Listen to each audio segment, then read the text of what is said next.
Shakwa. Lovely to see you. Very exciting. Obviously, Namibia seems very much at the forefront of what everyone's talking about. Fill us in with what some of the things that are going on. Well, it's exciting times in Namibia now, mostly because of the two oil discoveries, the Venus well by Total, the Graph by Shell. So that has sparked an interest by many oil companies, many service providers. They all want to come to Namibia now, and the Ministry of Mines and Energy is so excited, the government is so excited. There's just a lot of excitement about what is happening. Looking ahead, I mean, I think Total has talked about drilling some appraisal wells in the fairly short order. So things are really hotting up. So are you seeing any sort of signs of M&A interest in the offshore, with people hoping to sort of chase those twin discoveries?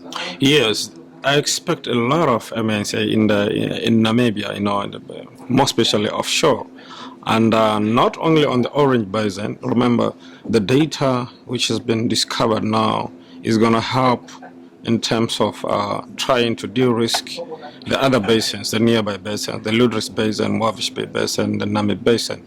So we see a lot of these, bigger oil companies trying to come on board, share the risk with the junior oil companies, and then buy some of the interest or assets, and then try also to de-risk or make some discoveries in some of the basins. So we see a lot of it happening in the next 3 to 5 years.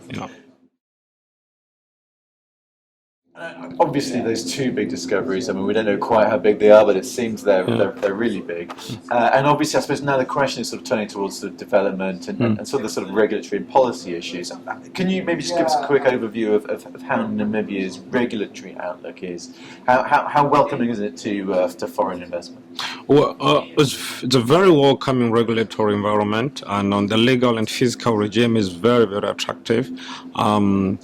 In terms of the legal regime, we have a good Petroleum Act, we have good regulations, we have the good energy policy, and all these, they're so clear in terms of the licenses, the conditions, what needs to be done.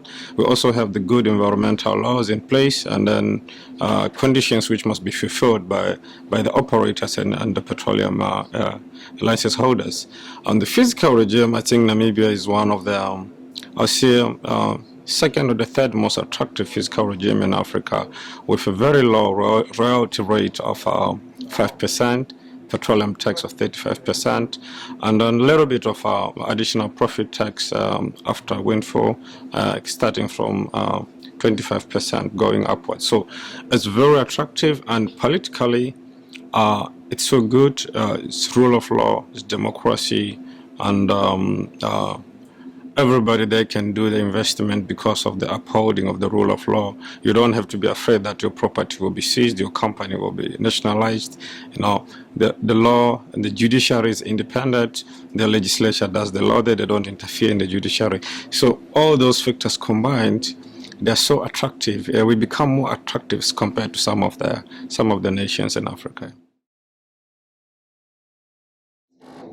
So obviously there's a lot of interest in the hydrocarbons, in the oil and the gas, and those big discoveries. But I think we're also talking about the energy transition.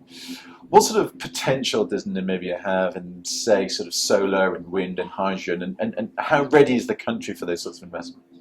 Well, I think the potential for Namibia for the renewable energy is very big, and this is also accommodated in the Namibia's energy approach. It's an energy mix approach where both sources of energy are to be used and are promoted, and there's a renewable energy policy just in addition to that also.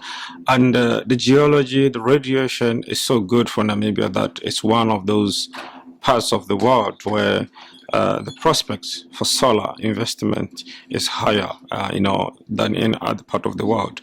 So, and the interest has become so big, and then now we have hydrogen, green hydrogen coming into the fore. It's very highly, promoted by the government. They're trying to put in also policies, attract investors. So there's a brighter future for the green energy. However, the government is still also looking at ensuring that they have enough energy security of energy supply to ensure that they drive industrialization and development. So they are both using both sources of energy just to ensure that they develop and make money.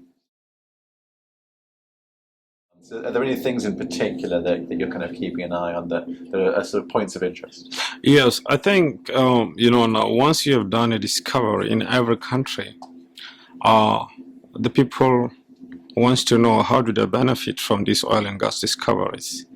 And one way to benefit is to ensure that you have a good local content framework. So I foresee the government trying to accelerate the local content policy and also coming up with the local content regulations, just to ensure that indeed there is value added to the economy and the transfer of skills. So that is what I think they'll be focusing on to ensure that there's not much backlash from the people that they're left behind. So it will be local content for me. We're here at the Africa Energy Summit, and maybe you could just give us a little insight about how things are here. Who's here? Is there any and the buzz? Yeah, I think this is a great platform. We're actually happy to be here as SNC Incorporated. We are lawyers, we're more in the energy and natural resource sector, and we're meeting a lot of stakeholders in the energy sector in Africa. From major oil companies, you can see from the list of the sponsors, the Total, the Shell, they're all doing business in Namibia and the rest of Africa. Oil companies, seismic companies, and a lot of consultants and a lot of governments. Also, you look at these, Sierra Leone, they're promoting their licensing round. Mozambique is promoting its licensing round. There's the National Oil Company of Namibia, National Oil Company of Angola.